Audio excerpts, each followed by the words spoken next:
Made in Japan.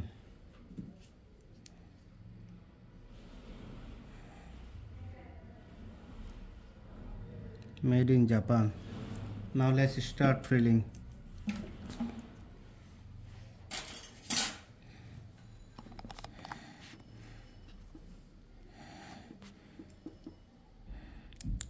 পুরো এই জায়গাটা ক্যারি ছিল, আমরা ক্লিন করছি, পরিষ্কার করছি। এখন আমরা এই যে ক্যাভিটিটা হয়েছে এটা আমরা ফিলিং দিয়ে ফিল আপ করবো।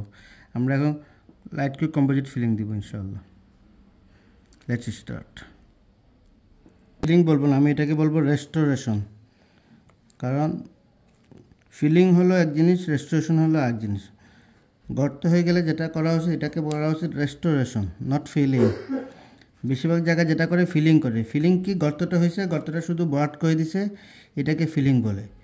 আর রেস্টোরেশন কি, রেস্টোরেশন সংরক্ষণ করা। আল্লাহর দেওয়া দাঁতকে আল্লাহ যেভাবে সৃষ্টি করছে সেভাবে দাপে দাপে আমরা ফিলিংগুলো করি, সেটাকে বলে রেস্টোরেশন। আল্লাহ যেরকম এই কাপস দিছে, এই কাপস দিছে, এখানে মাঝখানে একটা বাজ দিছে, আমাদের ফিলিংয়ের মধ্যে এরকম বাজ আসবে, আমাদের ফিলিংয়ের মধ্যে এরকম কাপস আসবে। দেখলে মনেই হবে না যে এখানে ফিলিং করেছে, কারণ এই কাপস আর বাজ আল্লাহ এমনি এমনি দেয় নাই। কারণ এটা একটা উদ্দেশ্য আছে মহৎ। কারণ এখানে খাবারগুলো ঢুকবে, তা আমাদের উপদাতে কামড় এখানে পড়বে, খাবারগুলো কাটবে। যদি এই বাজ না দিয়ে আল্লাহ যদি একবার ফ্ল্যাট করে দিত, সমান করে দিত, তাহলে খাবারগুলো স্লিপ খাইতো। খাবার মুখে আসতো কিন্তু খাবার কাটতো না, খাবার স্লিপ খাইতো। এই জন্য আল্লাহ এই উঁচা অংশগুলো কাপস, যেটা আমরা নাম বলি, এটাই আল্লাহ তাআলার উদ্দেশ্য হলো খাবারগুলা এই বাজে পড়বে, এখান থেকে খাবারগুলো কাটবে। তা আমরাও ফিলিংগুলো করার সময় এই বাসগুলো মেনটেন করে ফিলিং করি, বাসগুলো নষ্ট করি না। এটাকেই বলে রেস্টোরেশন। তাই আমাদের করা উচিত রেস্টোরেশন, নট ফিলিং। তো আমার এই বাড়িটাকে আমি রেস্টোরেশন করার চেষ্টা করতেছি। এখন আমি যেটা করতেছি, বাস দিতে চেষ্টা করতেছি বাজে বাজে। এটা শিল্পের হাতের তুলির মতো কাজ। তাতে কাজের জন্য সময় লাগে, অনেক সময় রুগীরা তাড়াহুড়া করে। আর ওয়েটিং রুমে রুগীরা অনেকক্ষণ বসে থাকে, তা তো যায় না ভিতরে এই কাজটাতে কতটুকু সময় লাগতেছে। আমি এখন বাজে বাজে করার চেষ্টা করতেছি, সূক্ষ্ম কাজটাকে মিলানোর চেষ্টা করতেছি। আল্লাহর দেওয়া যে কাপস, এই কাপসে বাজে বাজে আমি ফিলিংটা করছি। আমি যদি জাস্ট ফিলিং করতাম, রেজিস্ট্রেশন করতাম, ততক্ষণে রুগী বাসায় চলে যেত কাজ শেষ করে। এখানে একটা বাস দিলাম, একটা কাপস, এখানে আমরা একটা বাস দিলাম,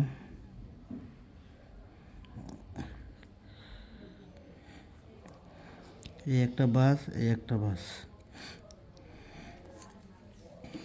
এখন আমরা এখানে লাইট কিউব কম্পোজিট ফিলিং দিব। লাইট কম্পোজিট ফিলিং দিব।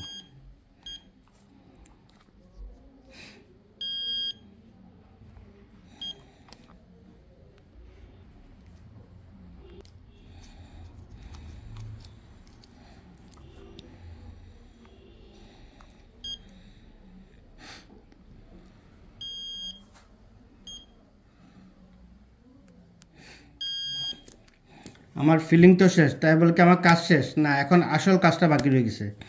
আপনারা এখন চিন্তা করতে পারেন, আসল কাজ ক্যাভিটি ছিল, গর্ত ছিল, ভরাট করে দিছি, ফিলিং করে দিছি, এখন আর খাবার ঢুকবে না। তাহলে আসল কাজ বলতে কি? হ্যাঁ, আমার তাহলে পরবর্তী ভিডিওটা দেখবেন।